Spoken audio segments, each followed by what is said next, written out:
El día de hoy el tema que se plantea es cirugía de rehabilitación intestinal en pacientes con síndrome de intestino corto. Está a cargo del doctor Pablos, actual jefe de servicio de nuestro hospital, y los presentadores van a ser la doctora Carolina Percul, residente de cuarto año, Luciana Bolognés, becaria de perfeccionamiento digamos, de intestino corto, y quien les habla, Ignacio Arenas, residente de tercer año. Bueno, para empezar a hablar del primer caso clínico, es un paciente de 27 meses de vida, fue derivado del interior del país. Como antecedente fue un recién nacido prematuro de 30 semanas de cesárea de urgencia por una hipertensión materna. Pesando 1,110 kg, tuvo internado en terapia intensiva por enfermedad de membrana hialina, permaneciendo en ARM por 4 días y en CPAP por 20 días. Como antecedentes, tuvo el primer mes de vida un vólvulo intestinal de ilion, donde se realizó una jejunostomía a cabos divorciados, a 40 centímetros del TRACE. A los 3 meses se le hizo una hemicolectomía derecha más una anastomosis jejuno-cólica, permaneciendo con 20 centímetros de jejuno. A los 6 meses de vida presentó una fístula entérica, se le hizo una laparotomía exploradora con enterolisis y una anastomosis término-terminal. En ese mismo procedimiento se le hizo una biopsia rectal descartando la enfermedad de Hirschsprung. Fue derivado al hospital italiano a los 8 meses de vida en agosto de 2020, donde se internó por una infección asociada a catéter por Acinetobacter. En ese momento se le hizo una flebotomografía y evidenciándose una trombosis yugular izquierda crónica, permaneciendo en tratamiento con enoxaparina profiláctica.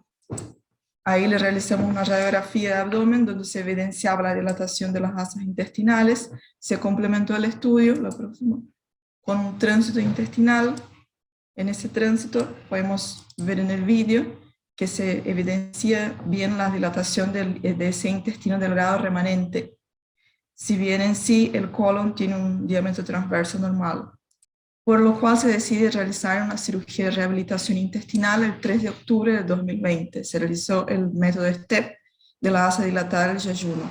El largo del intestino remanente en la cirugía encontrado fue de 25,5 centímetros y con el STEP pasó a 33,5. No se evidenciaba la válvula cecal y tenía el hemicolon izquierdo. Esas son las imágenes de la cirugía. Ahí se evidencia la dilatación del asa yeyunal previo a la anastomosis yeyunocólica. Y el diámetro transverso de la dilatación del yeyuno era de 4,5 centímetros, donde se dispararon las suturas mecánicas para el STEP. En un gráfico se evidencia más exactamente la dilatación previo a la anastomosis de 25,5 y posteriormente el 33,5 con el método de STEP de alargamiento intestinal.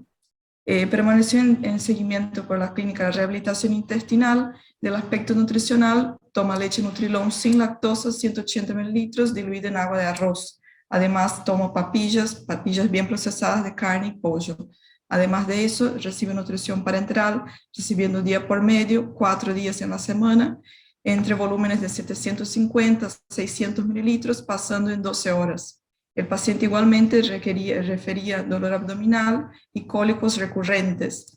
El peso en los controles, el último era de 10,630 kg, que se permanecía en un percentil entre 13 y 10, y la talla de 0,87 en percentilos de 25 a 50, que se demuestra en los gráficos acá a continuación, que se permaneció el peso y la talla, bueno, la talla ahora entre el percentilo de 25 y 50, permanecieron estables.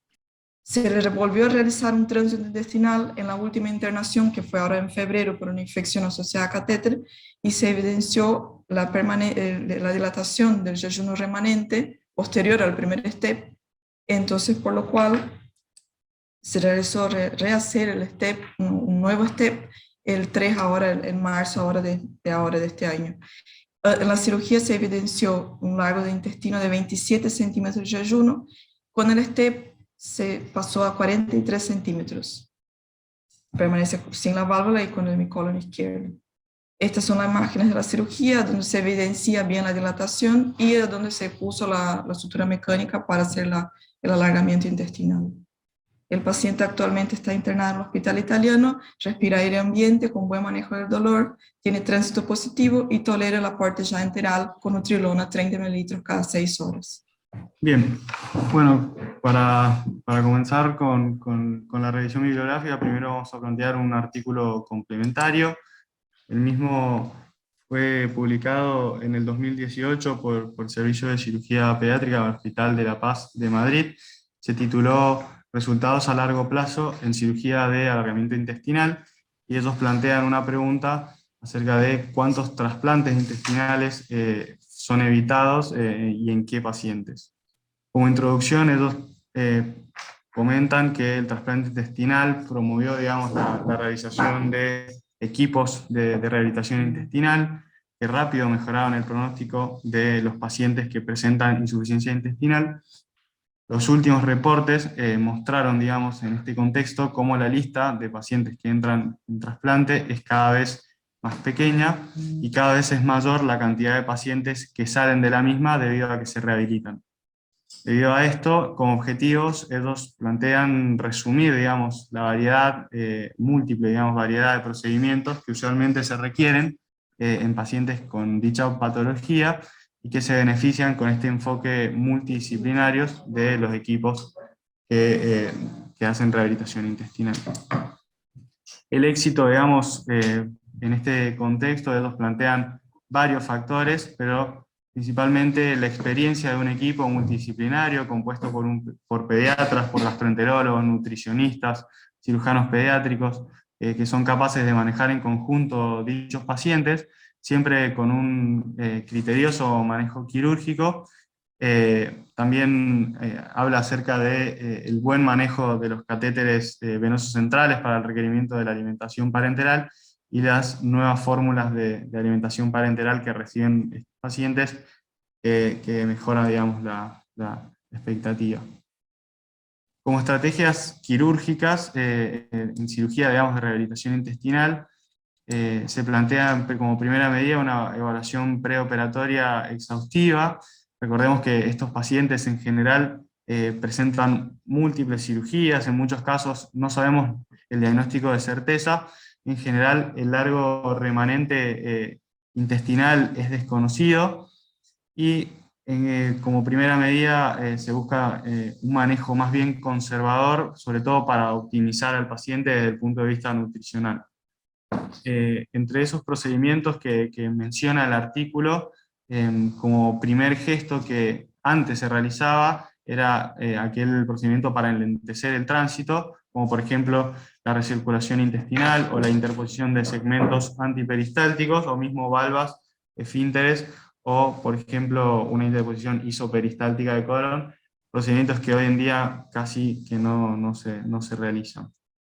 Luego también habla acerca del modelaje intestinal, que se realiza más bien en el borde antimesentérico, como contra, digamos, habla del sacrificio de volumen intestinal en estos pacientes que están preciados. Y en general se debe limitar a aquellos que tienen suficiente largo intestinal, dado, digamos, la resección del mismo. También hace una mención escasa, digamos, de lo que es la dilatación intestinal con estasis y dismotilidad secundaria.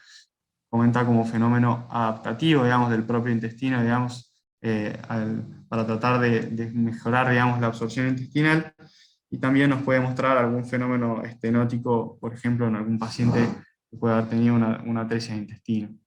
Luego habla más que nada de la cirugía de Bianchi o esta cirugía, digamos, de alargamiento y modelaje más bien longitudinal, donde se disecan a nivel mesentérico las ramas, digamos, digamos, que irrigan el intestino para darle irrigación a cada parte del intestino seccionado, que luego se tubularizan y se genera esa anastomosis isoperistáltica, siempre obviamente teniendo en cuenta que el diámetro intestinal va a ser en la mitad de tamaño que el segmento inicial. Con respecto a la cirugía de STEP o esta Serial Transverse Enteroplasty, fue descrita por King en el año 2003. En general está descrita para un segmento dilatado, donde se utilizan suturas mecánicas, tanto en el borde mesentérico como en el borde antemesentérico de la luz, creando un patrón como en zigzag, como ven en la imagen, siempre tratando de dejar aproximadamente 2,5 centímetros de diámetro, y en general se utiliza en aquella asa intestinal que tiene aproximadamente 5 centímetros de dilatación. Luego también comenta acerca del SILT, que en vez de ser un modelaje longitudinal es más bien en espiral. Esta técnica, por lo menos ellos la plantean desde el punto de vista evitar, digamos, el manejo que tiene el mesenterio cuando se hace una cirugía de Bianchi, digamos, ese manoseo, por así decirlo, sin alterar la orientación de las fibras, como se hace en el STEP. Por ahí esta cirugía está más bien planteada en aquellos asas intestinales que no tienen el diámetro, digamos, de dilatación para hacer un STEP, por ejemplo.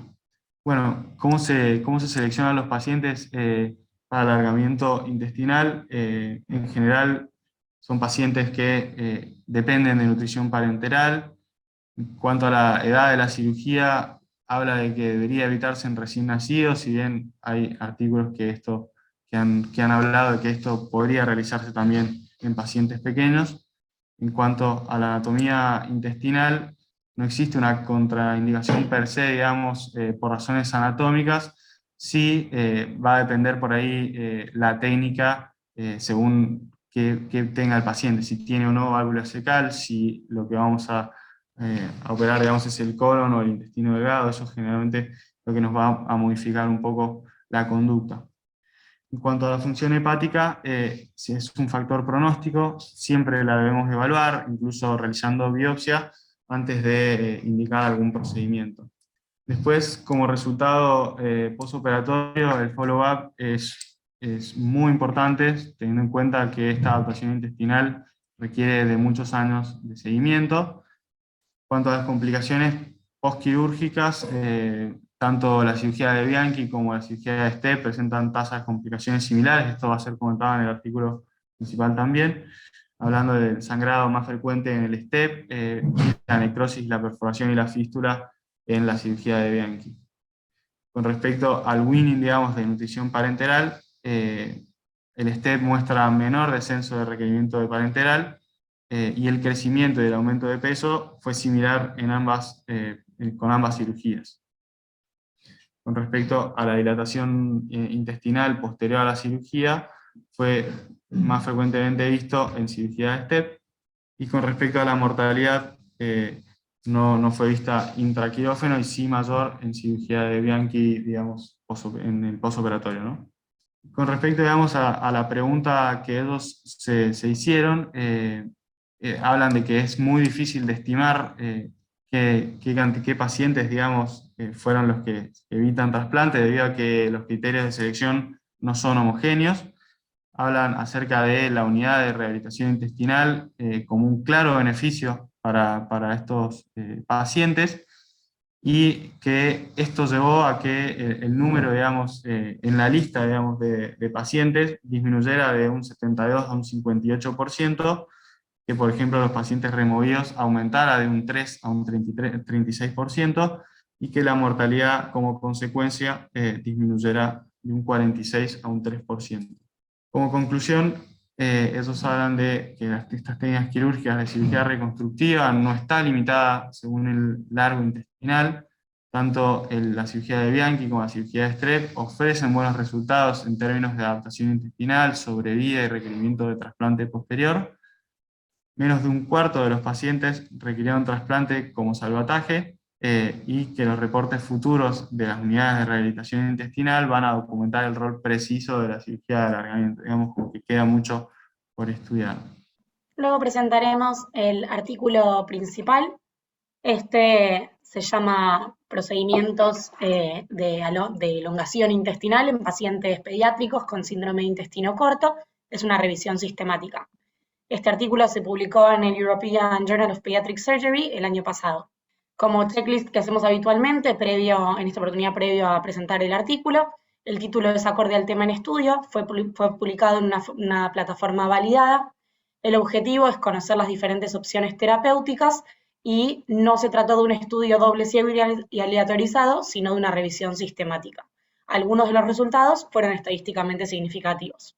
El artículo introduce, hablando un poco de lo que comentaba ya Ignacio previamente, introduce el síndrome de intestino corto, hablando de el insuficiente largo del intestino como para mantener una adecuada nutrición con adecuado aporte de requerimientos y de líquidos para los pacientes. Habla de las diferentes causas ya conocidas del síndrome de intestino corto y de que la mortalidad se describe entre un 20 y un 30% de los pacientes, pero que la misma se encuentra en descenso, teniendo en cuenta todas las alternativas terapéuticas que van en avance. El objetivo con los pacientes con intestino corto, obviamente, es la rehabilitación intestinal, la autonomía, logrando una independencia de la nutrición parenteral, pudiendo ser suficiente la nutrición enteral. Habla de que las cirugías de rehabilitación intestinal en estos pacientes tienen la característica de buscar la elongación intestinal y reducir el calibre de las asas dilatadas, que de acuerdo a la fisiopatología de la enfermedad se tiende a generar en estos pacientes. Habla principalmente de los dos procedimientos que más se realizan en estos pacientes, que es la cirugía de Bianchi y la cirugía de Stepp. Como bien dijo Ignacio, la primera es la primera descripta, que es la elongación longitudinal y se describió en 1980, mientras que la técnica de Stepp se describió en el año 2003, 20 años después. No voy a ahondar mucho más sobre la técnica quirúrgica porque ya la mostró bien Ignacio, pero estas son algunas imágenes que describen la misma, en la que se puede ver nuevamente la separación de las hojas del meso en la cirugía de Bianchi y las secciones transversales del asa en la cirugía de Stepp. La metodología de este trabajo es una revisión sistemática, buscaron todos los trabajos que trataran sobre cirugía de Bianchi y cirugía de Stepp, publicados hasta junio del año 2020, y luego hicieron una revisión excluyendo los trabajos que no aportaban al respecto. El objetivo del mismo fue analizar ambos procedimientos e identificar qué factores asociados a la rehabilitación intestinal tienen cada uno de estos procedimientos. El éxito, la sobrevida, las complicaciones y sobre todo la posibilidad de dar independencia de parenteral a los pacientes. Luego de la selección de trabajos y la búsqueda, quedaron en total 40 trabajos, todos ellos retrospectivos, que involucraron 782 pacientes. En promedio había 15 pacientes por trabajo, entre 2 y 97 pacientes es el rango, y la primera cirugía en promedio fue a los 16 meses de vida. De estos trabajos, 19 hablaban exclusivamente sobre técnica de Stepp, 15 sobre el Bianchi, 2 de ellos eran comparativos, comparaban el Stepp con el Bianchi, 2 hablaban sobre los procedimientos de RESTEP, 1 comparaba Stepp y RESTEP, y un último trabajo comparaba estos procedimientos, ambos realizados en un periodo más temprano o más tardío en la vida de los pacientes. Respecto a los procedimientos, a los trabajos que hablaban sobre el STEP exclusivamente, que fueron 19, había un total de 377 pacientes, de los cuales 374 fue el primer procedimiento, un STEP, y 3 pacientes se habían hecho previamente una cirugía de Bianchi. 81 se describían en estos trabajos 81 RESTEP, y el primer STEP se realizó en promedio al año de vida y el RESTEP a los 2 años de vida. El seguimiento fue de 33 meses y medio en estos pacientes y la elongación fue de casi un 50% en promedio. Habla de que un 45% de estos pacientes, luego de los procedimientos, sin aclarar si fueron uno o más procedimientos, fue de un 45% los que pudieron dejar la parenteral, y el descenso de las calorías fue de al menos un 24% para los que no lograron la independencia. Describen también un 7% de mortalidad, en ninguno de estos casos asociado al procedimiento, sino a la enfermedad de base. Luego, en cuanto a los trabajos que hablaban sobre cirugía de Bianchi, estos trabajos eran 15, se describían 324 pacientes. Allí agrego la información comparativa para que lo puedan ver respecto a la diapositiva anterior en la cirugía de Stepp. La edad media al primer procedimiento, a la cirugía de Bianchi, fue a los 22 meses y el seguimiento fue de 66 meses, bastante más prolongado que la cirugía de Stepp. La elongación descripta es de 42 a 49, sin embargo está descripta en pocos trabajos, así que es difícil de estimar, y los que se estiman que se rehabilitaron fueron un 52%.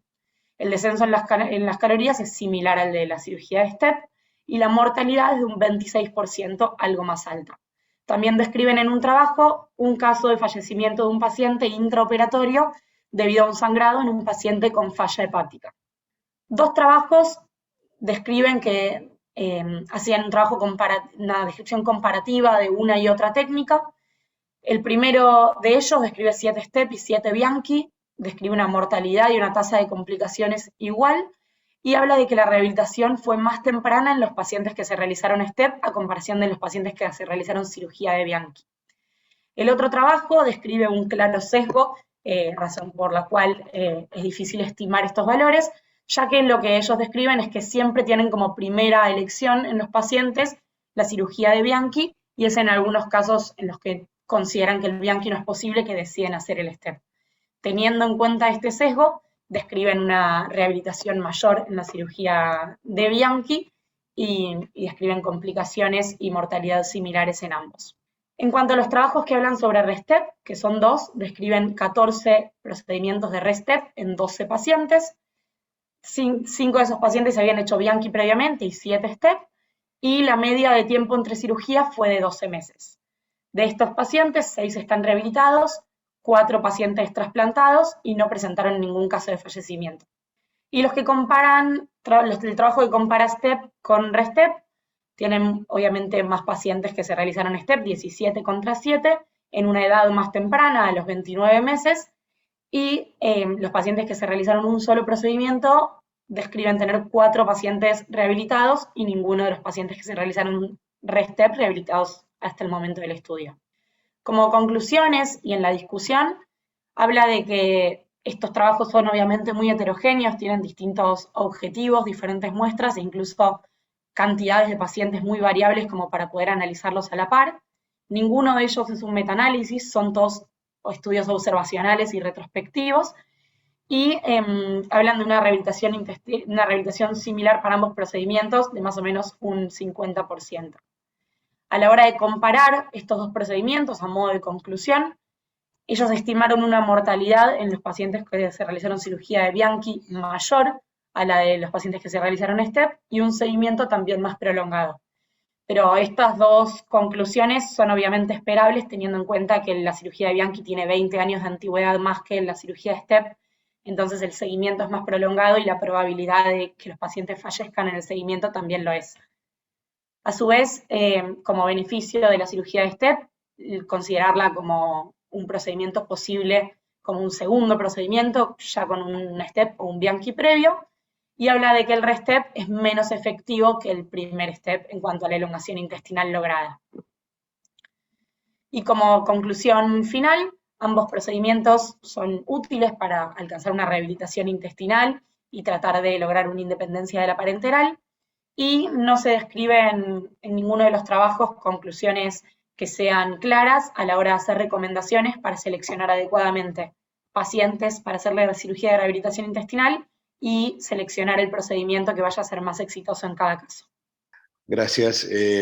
Bueno, la verdad es que, Caro, sobre todo este artículo que te tocó resumir es difícil porque tiene mucha información, muchos artículos analizados y creo que han hecho un muy buen resumen de la información que el artículo proporciona. La verdad es que cuando uno ve la bibliografía, la evidencia publicada sobre este tipo de cirugía, si bien es abundante, no es de una calidad tremenda, porque son en general artículos retrospectivos de series de casos, donde cada uno los analiza en forma un poco diferente, con lo cual las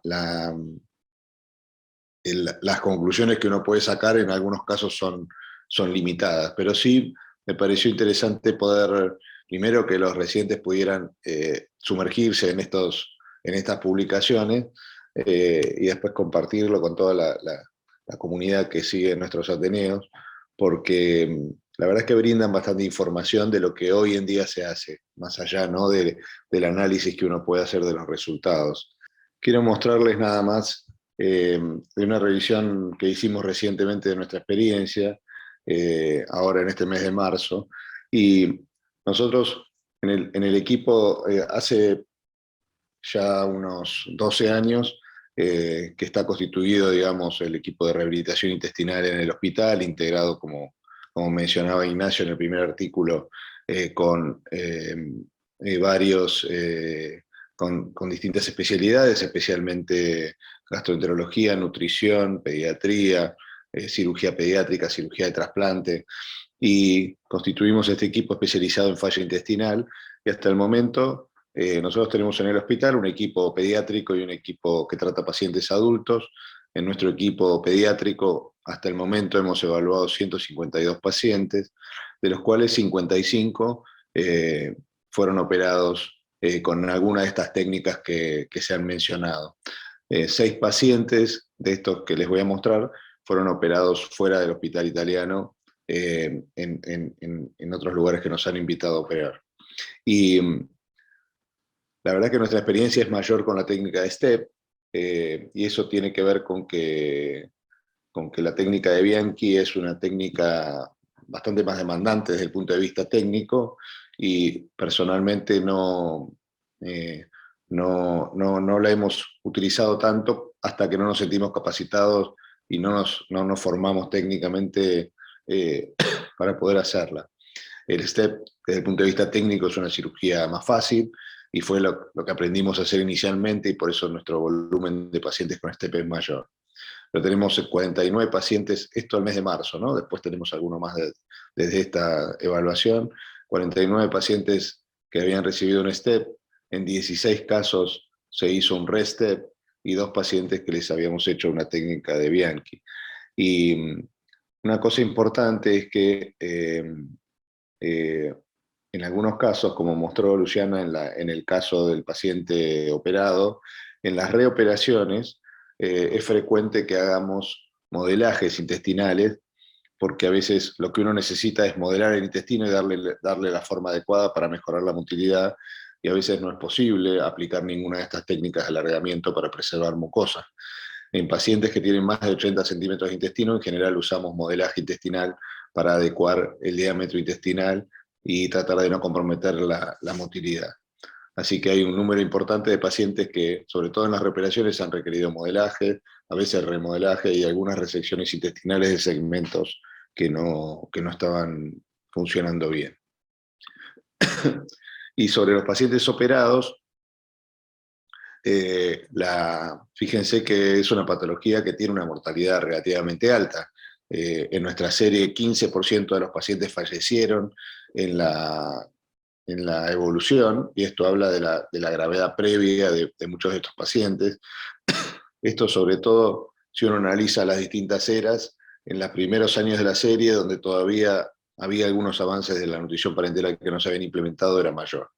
Y tenemos 4 pacientes que se perdieron de seguimiento o se siguen en otros centros.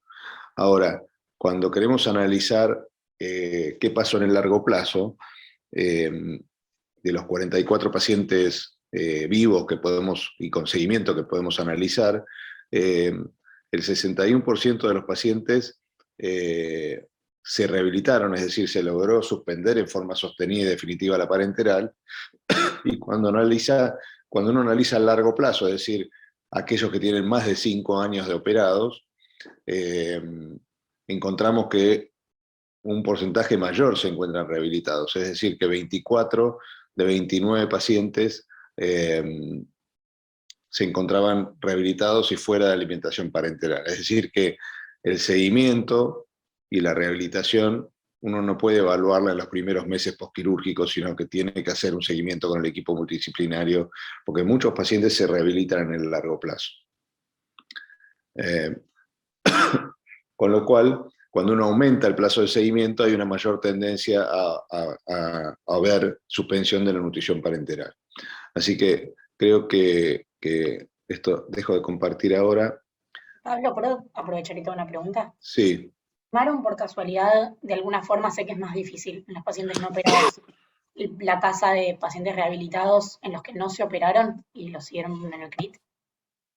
Sí, digamos, En realidad, en su momento eso lo comparamos, pero ahí hay un sesgo, digamos, cuando uno compara esas dos poblaciones, porque hay, digamos, por un lado, hay pacientes, cuando hablábamos de los criterios de selección para la cirugía, hay una condición necesaria para poder hacer este tipo de técnicas y es que el intestino se haya dilatado. Entonces, los pacientes que no fueron operados, algunos de ellos no se operaron porque no tuvieron las condiciones anatómicas para hacerlo. Entonces, básicamente porque el intestino no se dilató. Y otros no se dilataron porque se rehabilitaron, es decir, que cuando uno analiza la serie de pacientes no operados, hay un mayor porcentaje de rehabilitados, pero en realidad fueron los que respondieron al tratamiento médico. Ahora creo que estaba conectada por ahí Vero Busoni, que es la gastroenteróloga del equipo, pero después le voy a dar la palabra en un rato. Pero habitualmente lo que siempre un poco tratamos de transmitir cuando nos invitan a operar este tipo de pacientes en otros centros, es que esto no es una técnica quirúrgica que se haga de forma aislada, como una solución a un problema de intestino corto en un paciente. Esto tiene que ser realizado en el contexto de un equipo multidisciplinario que ha iniciado un procedimiento o un tratamiento de rehabilitación intestinal con diferentes estrategias de tratamiento médico. ¿Qué es lo que se hace primero? Cuando el paciente uno lo revisa, lo evalúa e inicia estrategias de tratamiento nutricional, estableciendo cuál es la mejor nutrición parenteral para el paciente, cómo puede alimentarse, estrategia farmacológica, y muchos pacientes se rehabilitan sin llegar a la necesidad de una cirugía, aunque estén dilatados. Y solamente indicamos la cirugía cuando el paciente ha llegado a un punto en donde uno no logra, digamos, avanzar en la suspensión de la parenteral. Con lo cual, a tu pregunta, si uno compara las dos poblaciones, uno va a encontrar más pacientes rehabilitados en los que no se operaron, pero justamente porque los que se operan son aquella población que no logró rehabilitarse con el tratamiento médico. Así que, pero bueno, creo que hay mucha información y mucho que podemos profundizar. La experiencia, fíjense que con respecto a otras técnicas quirúrgicas y otras patologías, en el mundo es relativamente nueva, porque, digamos, la técnica más antigua tiene 40 años y la técnica más difundida tiene 20 años. Con lo cual, cuando uno analiza qué es lo que pasa en el largo plazo, todavía hay información que falta, digamos, porque hay pocos estudios que realmente evalúen pacientes en el largo plazo. Para no seguir hablando tanto, ahí creo una pregunta en el chat de Luis Figueroa de Colombia. Sí, te preguntan de los pacientes no rehabilitados, ¿cuántos alcanzaron el trasplante y cuántos permanecen en parenteral? Perfecto, Mauricio. Cuando uno analiza, digamos, los pacientes que no respondieron a la cirugía, como les decía, es importante ver el largo plazo, porque depende donde uno haga el corte del análisis de la serie, va a poder analizar los resultados.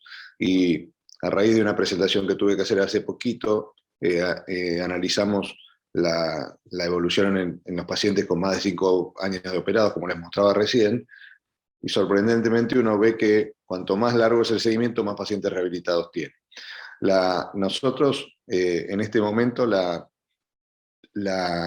postura actual con respecto al trasplante intestinal es que la indicación de trasplante, independientemente de que hayan sido operados o no, y los resultados de la cirugía, la indicación de trasplante intestinal tiene que ver con las complicaciones de la nutrición parenteral. Es decir, que cuando un paciente está dependiente de parenteral, se incluye en lista y eventualmente se trasplanta cuando presenta complicaciones serias de la nutrición parenteral, como ser infecciones graves que requieran terapia intensiva relacionadas a catéter, compromiso hepático severo con hipertensión portal y insuficiencia hepática progresiva, trombosis múltiples como consecuencia de los catéteres, y eventualmente algunos casos de pacientes que tienen desequilibrios hidroelectrolíticos muy importantes que los obligan a permanecer internados.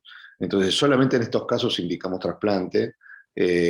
Nosotros tenemos hasta el momento 14 pacientes trasplantados, de los 152 pacientes evaluados, o sea que más o menos es un 8 o 9% de la serie, y con respecto a los operados, aquellos que no se han rehabilitado, algunos pacientes se trasplantaron, son los menos, porque la mayoría de los pacientes no rehabilitados se encuentran en seguimiento con nutrición parenteral domiciliaria. Y muchos de ellos continuamos pensando estrategias diferentes para continuar rehabilitándolos, ¿no? Porque hoy en día han aparecido técnicas o estrategias nuevas para la rehabilitación desde el punto de vista médico. Sí, Mauricio, adelante. No, alguien está levantando la mano, perdón. Pero adelante, Sí. ahora el micrófono. Sí. Pachi. Yo, Pablo, buen Pachi, día. perdón. Quería preguntarte, ¿cuántos pacientes dejaron la nutrición parenteral a consecuencia de realizar un RESTEP? Sí, la verdad es que nuestra experiencia es mejor de lo que está publicado, lo que mostraba recién Carolina en la revisión sistemática que analizamos. De los 16 pacientes, que ahora son 18 creo, en los que hicimos una reoperación, es decir, una nueva cirugía de alargamiento intestinal, que la mayoría son STEPs, o todos son STEPs, otros, más o menos un 50%, es decir, no tan diferente a la primera cirugía, logran rehabilitarse. Es decir, que pensamos estos pacientes como un tratamiento escalonado, ¿no? O sea, los pacientes que recibimos reciben un tratamiento multidisciplinario médico, nutricional y farmacológico. De esos, un porcentaje importante se rehabilita, o algunos de ellos por ahí se cierra una ostomía o requieren algún otro tipo de cirugía, no elongación intestinal, y luego se seleccionan los que tienen indicación quirúrgica y se operan. De los que se hacen un primer STEP o Bianchi, en nuestra experiencia el 57% de los pacientes se rehabilitaron, y de los que no logran rehabilitarse los seguimos en el tiempo, y cuando vuelven a dilatarse los reoperamos. De esos pacientes, que fueron 18, 16 en realidad con un seguimiento que uno pueda evaluar, otra vez el 50% se lograron rehabilitar. Así que la experiencia nuestra es buena con respecto a la reintervención, porque hay bastantes publicaciones que hablan de que cuando el intestino vuelve a dilatarse después de una cirugía de STEP, el pronóstico del paciente no es bueno, porque la dinámica intestinal y la motilidad es mala, y que a la larga no andan bien. Pero en la práctica nuestra no ha sido tan así, y hemos podido lograr rehabilitar más o menos la mitad de los pacientes que se reoperaron. Wolf, te puedo hacer una consulta justo sobre lo que acabas de decir recién. Yo entiendo, Sí. y es conceptual de la rehabilitación y de la anatomía. Cuando hay una clava y hay un aumento de la superficie mucosa, evidentemente aumenta la superficie absortiva, pero no así con las células responsables de la motilidad intestinal. ¿Eso es así?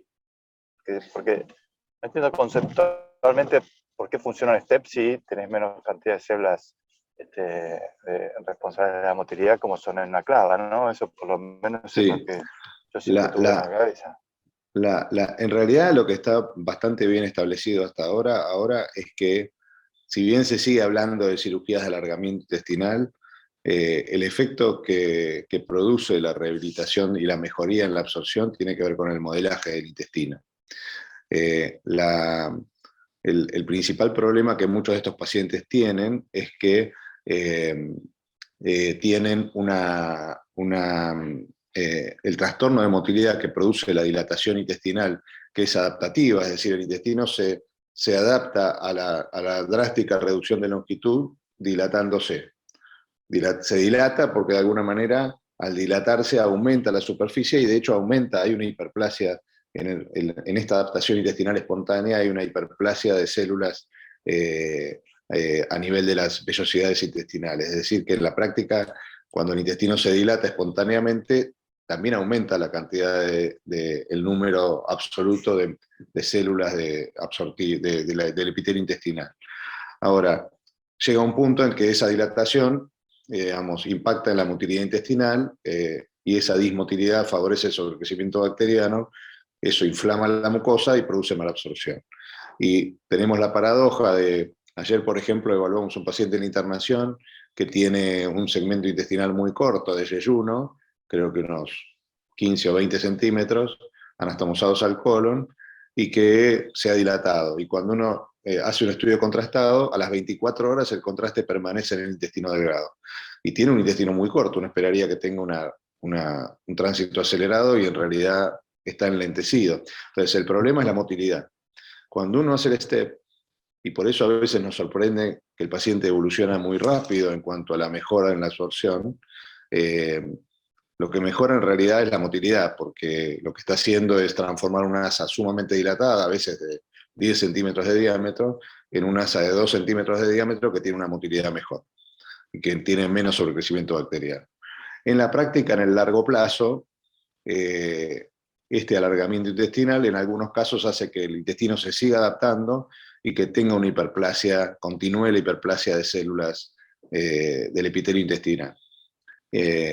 Entonces, a la larga hay un aumento del número de células que absorben, pero sin duda que tanto en el Bianchi como en el STEP, el principal efecto de la cirugía es el modelaje y no el alargamiento. Por ese motivo es que yo me acuerdo hace ya más de 10 años, cuando estuve visitando el equipo de rehabilitación intestinal del Boston Children, a mí me sorprendía que ellos en algunos pacientes hacían modelaje.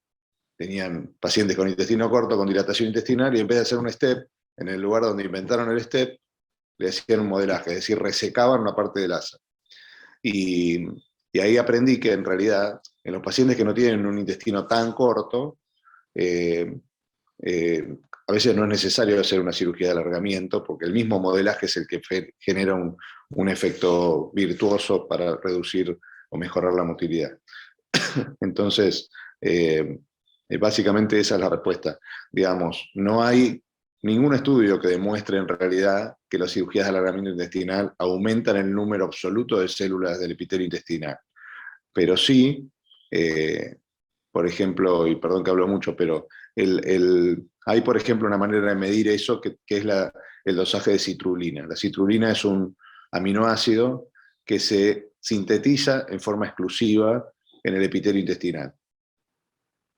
Entonces, los pacientes que tienen mucho intestino tienen una citrulina alta, los que no tienen intestino tienen una citrulina muy baja, y nos sirve como marcador de masa intestinal. Y hay varios estudios que muestran que luego de la cirugía de alargamiento intestinal, la citrulina aumenta. Entonces, evidentemente hay un aumento de masa, pero bueno, no es algo tan fácil de cuantificar, digamos. Gracias, Wolf. Hay otra pregunta de Luis. En el manejo interdisciplinario, ¿cuáles son las estrategias farmacológicas por parte de gastroenterología y nutricionales que apoyan los esfuerzos quirúrgicos?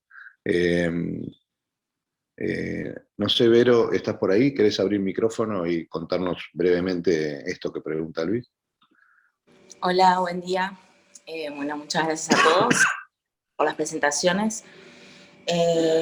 Bueno, desde nuestro punto de vista, siempre el estímulo, en el aspecto nutricional, el estímulo de la nutrición enteral y oral precoz es fundamental, ya que de esta manera se estimulan enterohormonas que favorecen a la adaptación intestinal.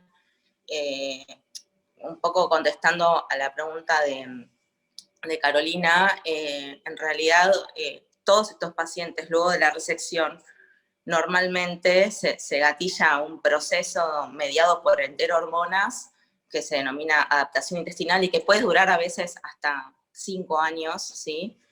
De 2 a 5 años, que puede, digamos, adaptarse el intestino de forma espontánea sin intervención quirúrgica, pero siempre la intervención nutricional es clave en esto. ¿Por qué? Porque la nutrición enteral nutre, digamos, a las vellosidades y estimula la liberación de enterohormonas que favorecen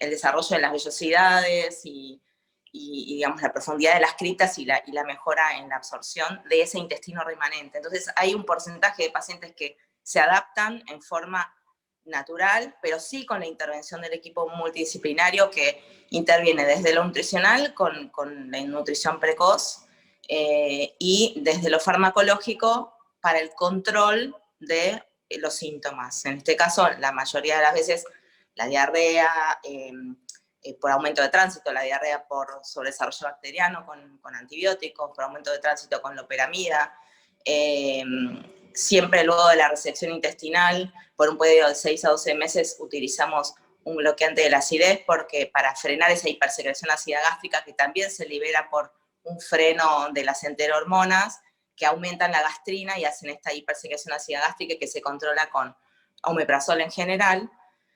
Y todo esto que les cuento, digamos, desde lo farmacológico y desde lo que es gastro, hasta ahora siempre teníamos como estas técnicas para apalear estos síntomas, ¿no es cierto? Pero ahora surgió una nueva medicación que en realidad estimula puntualmente la adaptación intestinal, que es el teduglutide, que es un análogo del glucagon-like peptide 2, que es GLP-2, que es una enterohormona que se libera en el intestino, en el ilion y en el colon, que tiene todas las funciones espectaculares que necesitamos que favorecen la adaptación intestinal, y es como la primera herramienta farmacológica que estimula la adaptación intestinal, y que la hemos probado ya en 7 pacientes con bastantes buenos resultados, con pacientes de larga data de parenteral que han logrado destetarse, o sea, de los 7 pacientes, voy a sacar uno porque hace poquito que empezó, pero más o menos con un seguimiento de 3 meses a 3 años, pongo el de 3 meses porque 3 meses de parenteral, de teduglutide porque se adaptó y pudo suspender la nutrición parenteral, y tenemos pacientes hasta 3 años, con seguimiento hasta 3 años. Todos han logrado bajar la dependencia de la nutrición parenteral. El 100% de los pacientes al año lo han logrado bajar más del 20%, y dos de estos 6 pacientes han logrado destetarse. Entonces ahí tenemos otra herramienta desde gastro para poder favorecer e inducir la adaptación intestinal. Gracias, Vero. Volviendo a la cirugía, digamos, esta parte, o sea, todo este manejo médico, digamos, prequirúrgico, es clave para que, primero porque la implementación de la cirugía entra cuando en realidad necesitamos, la cirugía, digamos, toma un protagonismo cuando necesitamos de alguna manera mejorar la motilidad intestinal, cuando hay dilatación intestinal, porque el paciente no está logrando avanzar, porque hay elementos de inflamación de la mucosa que conspiran contra la rehabilitación. Y una vez operado, todas estas intervenciones médicas continúan porque la recuperación del paciente y la optimización del intestino que ha sido operado también requiere de esto, con lo cual los resultados no son los mismos cuando uno hace este tipo de cirugía fuera del contexto de un equipo médico especializado. Jefe, levantó la mano, lo escuchamos. Yo quiero decir 3 cosas bien concretas. De toda la presentación, que es excelente, muestran que ha habido un progreso muy importante. Y esto me lleva a pensar que el tratamiento y la prevención de esto es tremendamente importante y es responsabilidad del cirujano neonatal. Desde que se presta más atención a cirugías más conservadoras en el neonato de intestino, a diferir resecciones y conservar intestino como la enterocolitis necrotizante, una causa frecuente de intestino corto, conservarla, tratamiento conservador, cirugías diferidas, han llevado a preservar más intestino y tener menos casos potencialmente de intestino corto y insuficiencia intestinal posterior. Esa es la responsabilidad de educar al cirujano joven a no hacer cirugías ablativas importantes en neonatos, sino tratar de conservar, ya sea con ostomías, todo lo que nosotros sabemos. Y eso evidentemente lo hemos vivido. Cada vez hay menos casos que se genera esto, aunque hay más casos que sobreviven con prematuros de muy bajo peso. Lo otro, algo que preguntó Juan Moldes y le contestaste, quiero reafirmarlo para la gente joven, es que está mal hablar de elongación intestinal. Lo que hacemos es el modelaje por distintas técnicas para conservar superficie absortiva y mejorar la peristalsis. Lo que se busca con la cirugía de estos pacientes es mejorar la actividad peristáltica. Y un principio básico, grosero, visto por el cirujano es que el diámetro tiene que tener adecuado para no perder potencia y no perder para atrás, que tenga una progresión hacia adelante. Y lo otro interesante también, que en el principio de todo esto, hace 40, 50 años, en las anastomosis yeyuno-colónicas, siempre pensamos que tenía obstrucción en la anastomosis. Y no, el colon es mucho más resistente y el yeyuno es muy pobre en su actividad, en su fuerza peristáltica. Y es interesante, porque cuando uno hace una anastomosis yeyuno ilial muy cerca de la válvula cecal y tiene válvula cecal, generalmente no dilata el yeyuno, porque evita la actividad antiperistáltica que genera un yoyón en el yeyuno. Y si uno hace una anastomosis yeyuno-colónica y válvula cecal, yo diría que casi el 90% vamos a encontrar dilatación yeyunal. O sea, esas tres cosas el cirujano tiene que tener presente cuando opera esto. Ninguna duda que tiene que tener presente. El modelaje no es elongación, sino es facilitar la peristalsis, una dinámica adecuada del colon. Y algunos enfermos que están siguiendo ustedes ahí son enfermos que yo he modelado 2 hasta 3 steps. Y me acuerdo los que no anduvieron bien, los que realmente no mejoraron del todo. Pero tengo chicos con 3 steps que funcionaron bien, que están caminando por la calle y tienen casi 15 años o más. El primer step lo hice en 2004. Quería hacer una pregunta menos quirúrgica quizá a Verónica o a cualquiera del equipo, ¿no? ¿Cuál es la experiencia de ustedes, del grupo, o si hay alguna publicación que se refiere a la adaptación escolar de estos chicos, a su vida social, al desarrollo intelectual y a su sexualidad? Gracias, Pachi, por la pregunta. Justamente yo, en el contexto de la maestría de investigación que cursé, y en mi tesis hice un estudio de calidad de vida, un poco comparando los pacientes dependientes y rehabilitados. Obviamente se mostró una mejor calidad de vida con diferencia significativa en, obviamente, los dependientes, y con diferencia significativa en todos los aspectos, excepto en el emocional, como que no había diferencia entre ambos, o sea que la esfera emocional estaba comprometida en todo el grupo. De la sexualidad, la verdad es que no lo hemos evaluado. Nuestra población es bastante pequeña todavía. De hecho, de esta serie fueron 67 pacientes, había 2 entre 3 y 18 años, y la mayor parte estaban entre 2 y 4 años. Una cosa interesante que observé en este estudio es que cuando los pacientes están dependientes, el padre tiene como una mirada de la calidad de vida de su hijo peor que el propio paciente.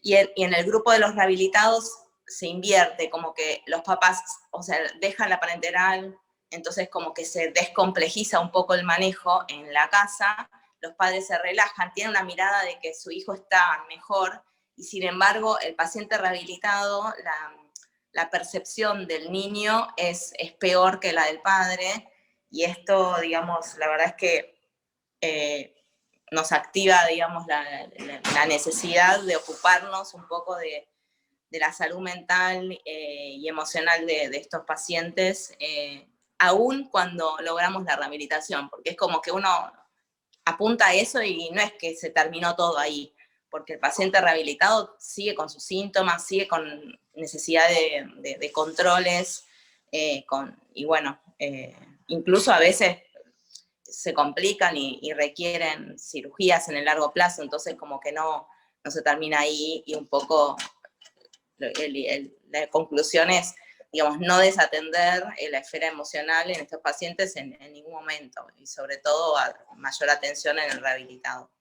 Bueno, nosotros seguiríamos hablando hasta el mediodía si quieren, pero estamos ya en horario. ¿Hay alguna pregunta, algún comentario que no hayamos respondido, o que alguien quiera decir algo?